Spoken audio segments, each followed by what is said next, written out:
Bonsoir. Le président de la République attache une importance particulière à la propreté, à l'amélioration du cadre de vie et à la préservation d'un environnement sain. Pour ancrer durablement une culture de propreté et de civisme, il a demandé au gouvernement de renforcer l'initiative Setal Sunu Réew en impliquant davantage les écoles, les daara, les associations de quartier et les services publics comme la SONAGED. Cette dynamique sera marquée par le lancement d'une nouvelle version de la Journée nationale d'engagement citoyen qui coïncidera avec la célébration du 65e anniversaire de l'indépendance du Sénégal.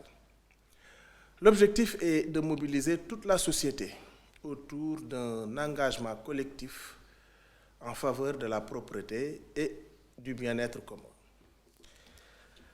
L'éducation est un pilier fondamental de la vision Sénégal 2050. Le président a ainsi insisté sur la nécessité de renforcer l'instruction civique dans nos écoles afin de promouvoir des valeurs essentielles comme la discipline, la solidarité et l'excellence. Dans le même esprit, une attention particulière sera accordée aux enseignants dont le rôle est indispensable à la réussite de notre jeunesse. Une cérémonie spéciale sera organisée pour leur rendre hommage et reconnaître leur engagement. Par ailleurs, le numérique et l'intelligence artificielle occuperont une place plus importante dans le système éducatif, avec pour ambition de mieux préparer nos enfants aux défis de demain. Le chef de l'État a également souligné l'importance du livre et de la lecture dans la formation de la jeunesse et le développement du pays.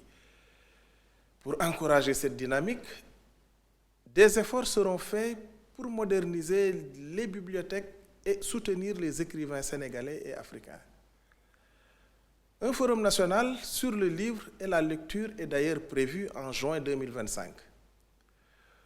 Ce sera un moment clé pour valoriser la production littéraire et sensibiliser la population à l'importance de la lecture comme levier d'épanouissement et de transmission des savoirs.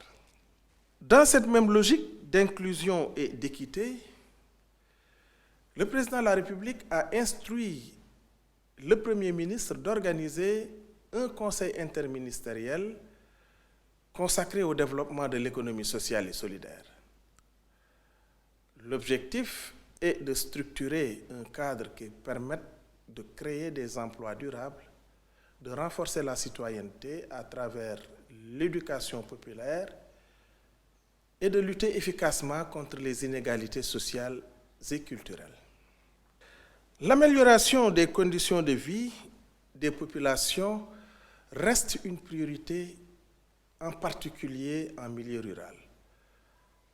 C'est pourquoi des projets d'hydraulique sont en cours pour faciliter l'accès à l'eau potable dans plusieurs zones du pays.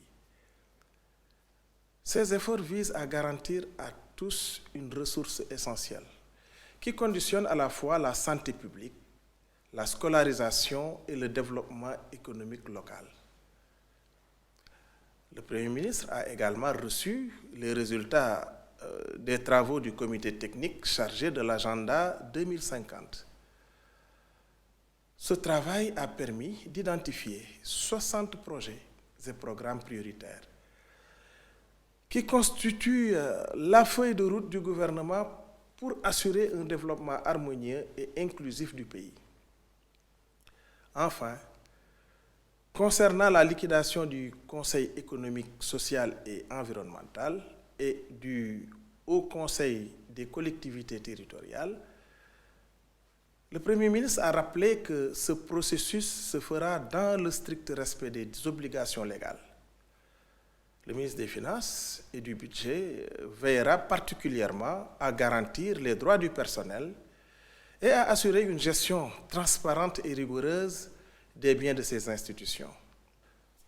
Le gouvernement est pleinement engagé à mettre en œuvre ces décisions avec efficacité et responsabilité pour que chaque Sénégalais puisse en ressentir les effets concrets dans son quotidien. Je vous remercie de votre attention et vous souhaite une excellente soirée.